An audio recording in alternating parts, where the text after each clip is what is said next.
Okay, so just as I'm done with Midday Community, where King's Tide predictions, my season 3, where things to them predictions, and my For the Future predictions, we're doing our predictions for the season finale, series finale, Watching and Dreaming.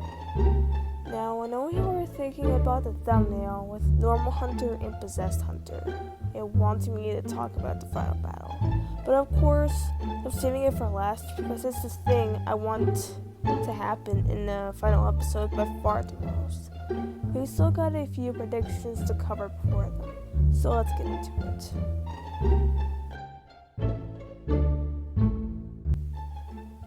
Important announcement real quick. Most of my content on this channel is Owl House related, so when the show's over, I don't know exactly what I'll be posting afterwards. I have started watching Amphibia not too long ago, and I have been watching Gravity Falls lately, and I'm trying to get back into watching Ninjago, so maybe I'll start making content about that stuff. I don't know, let me know what type of videos I should make.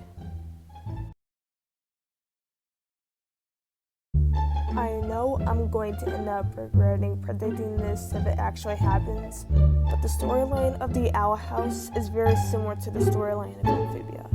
And I know I just started watching Amphibia, but I do know that someone dies in the finale, which leads me to believe that there will also be a character death in Watching and Dreaming.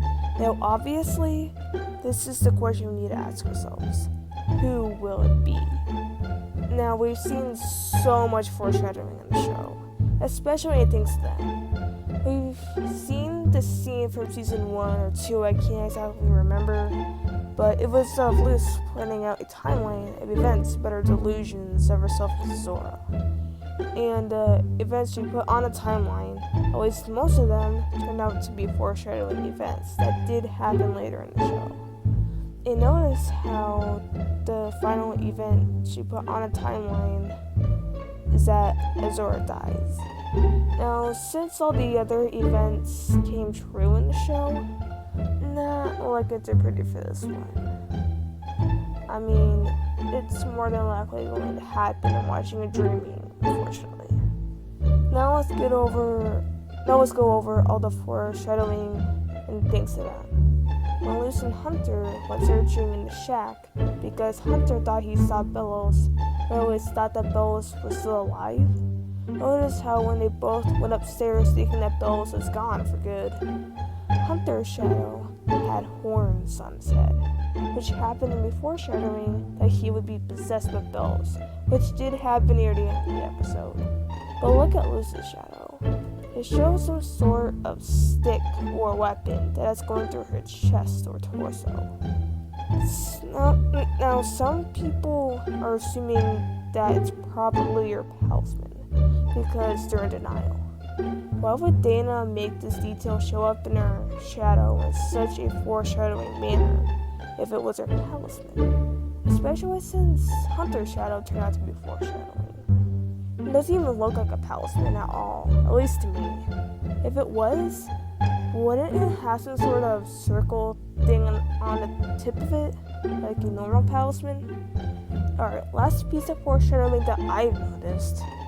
The short clip from The Good Witch of Zora, the movie 2, on the TV. Now, notice how Luz was cosplaying Azora for the Haunted Hayride, and Amity was cosplaying Hecate. And on this scene, we see Azora, Hecate, and villainous Lucy, who looks very similar to Luz, at least to her from season 1 and 2. Now, for those of you who think that the scene was going to show Luz's guilt, take this into consideration, that villainous Lucy is meant to be Luz's guilt as a very side character of the movie. And I don't know what exactly the scene is supposed to foreshadow, but Luz cosplayed Azora. Amity cosplayed Hecate, which is a character who seems to be dead, or at least injured, or not well in the scene. And villainous Lucy seems so much like Luz, especially since his villain is Lucy. You probably guessed where I'm going with this bringing up of all this foreshadowing.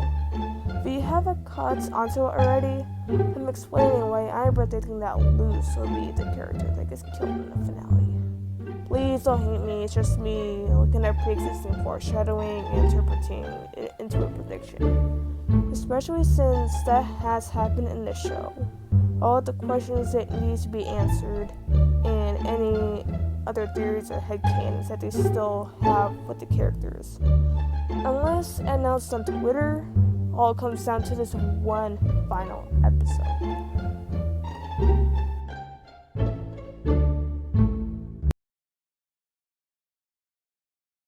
Of course, we need to include these two ships into this video, since both of them are well on their way to becoming canon. Now, I did explain how exactly I thought Huntlaw would become canon, and my thanks to them, and for the future predictions. But if you haven't seen them yet, here's what I predicted. I predicted that Hunter would feel tempted to ask out Willow, but we'll get on-screen flashbacks of the deleted scene that will cause on the horizon. So then he will ask the rest of the gang for help, and Luz and Amity will encourage him to ask her out. But when he does, she will reject him, but during a battle, which I will discuss later in the video, Willow will ask Hunter out, and of course, he will say yes, and they'll bust through. Now, just because the ship is already semi-canon, doesn't mean this can't still happen, because we still need either Hunter to ask out Willow, or Willow to ask out Hunter. And I personally think that Hunter will go first, since he had feelings for Willow before Willow has ever had feelings for Hunter. And before some of y'all say that a deleted scene doesn't count, it was the reason Hunter was pouting when Luz and Amity looked over the balcony. And you would think that Gus, especially Willow, telling Hunter that he will understand romance when he's older. This scene will most likely make Hunter feel that he doesn't understand romance, even though he clearly does understand it since he feels it towards Willow. Now with Rada, we know that Ida and Rain used to be a couple. Now, all I'm gonna say for now was that I wouldn't be upset if they did become canon again or not, despite my love for the ship. Now, do I think they will become canon again? Yes. But before we can even think about Rada becoming canon again, they'll cease to leave their body and just die already. Now, although there are days where I full on obsess over Rada, and other days where I forget the ship exists, I feel like I would freak the absolute fuck out if Rada became canon as much as I would if Huntlaw became canon. Now, there's not too much to cover with Rada being canon again, since both Rain and Ida have been shown to have feelings for each other throughout season 2, not including the episode about their backstory. Also, if Rain and Ida aren't getting back together, then why have they attempted to sacrifice themselves for each other? This is a very common thing in romantic relationships. Anyway, I know no one asked for this, but here are my favorite ships from 1 to 3. And number 1, my favorite ship is Illumity, just because I like the aesthetic and the queer rap. At number 2, my favorite ship is Huntlaw, just because it's a ship with Hunter, and Hunter is my favorite character. At number 3, my favorite ship is Rada, because I love Rain so much, and their first interaction with Ida reminds me so much of my first interaction with a kid in my history class. Let's just call him Felix. Anyway, I just love the ship for a reason I can't exactly explain to make it make sense.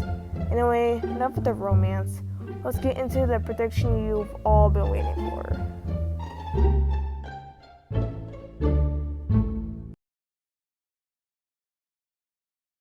Okay, spoiler alert. This actually explains the thumbnail of this video since I wanted it to happen so bad. By the way, I did get part of my inspiration to make this prediction from the round table explaining this theory slash prediction. So I'm just going to explain it in a way that I think makes better sense, and so that those who are doubting it are less likely to doubt it.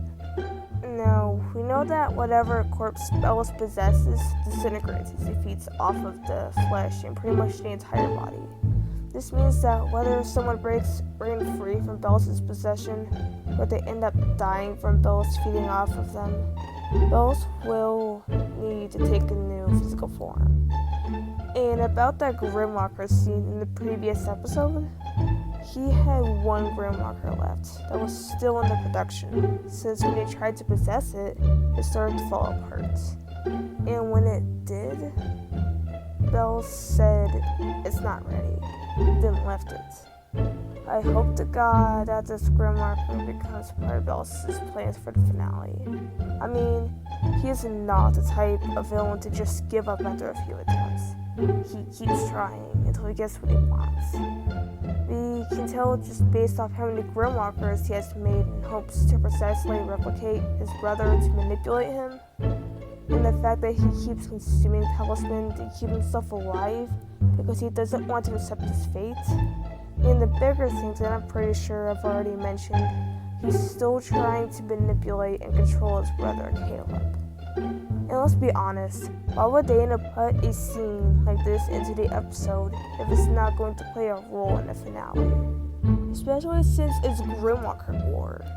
The other time something Grimwalker related has shown up in the show, whether it was from dialogue or a scene without dialogue, there's always something that happens afterwards.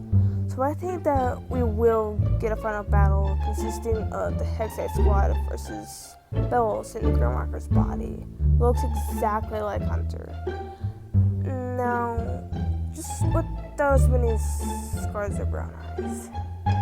Now, how do we know that the Grimwalker won't appear with half of its face falling off? Well, we know that Bells has been trying to perfectly replicate Caleb for centuries. So we know that he has failed at making an exact replica of him repeatedly. But the scene for the future is assumably the first time he had failed to make a Grimwalker since his first successful one back in his Philip Woodbane era. And Bells obviously knows how long it takes for a Grimwalker to be made, since he's done it so much.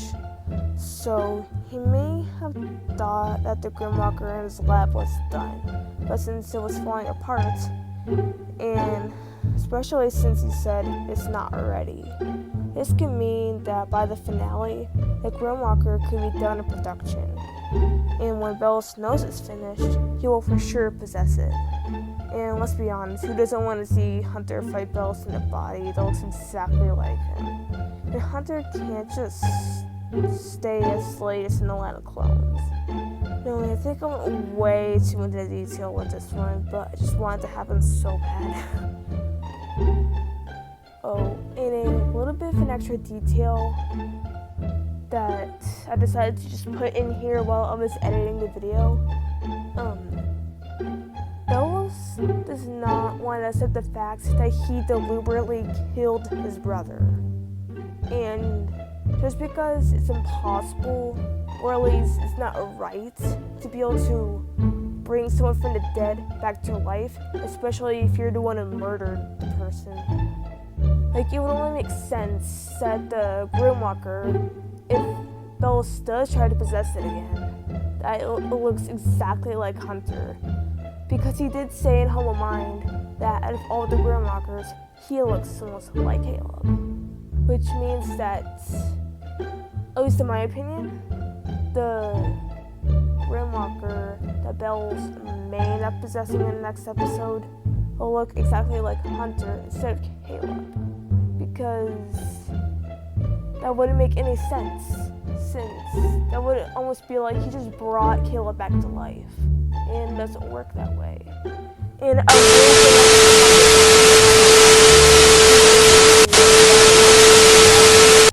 but that's off topic.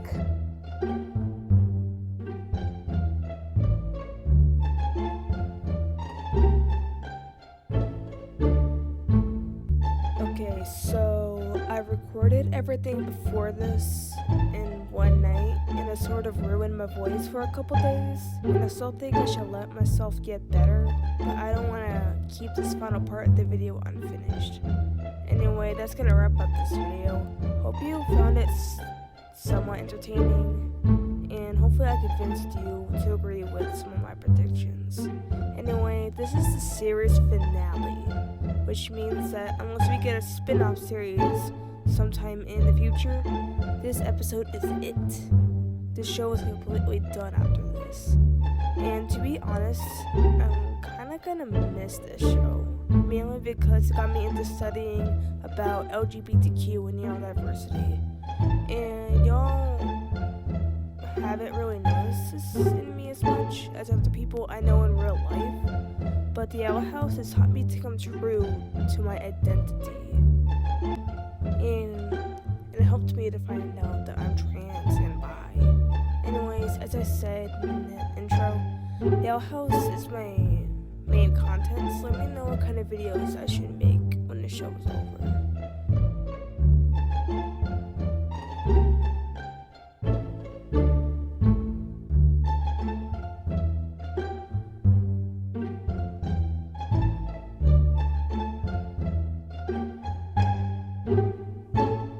Bye!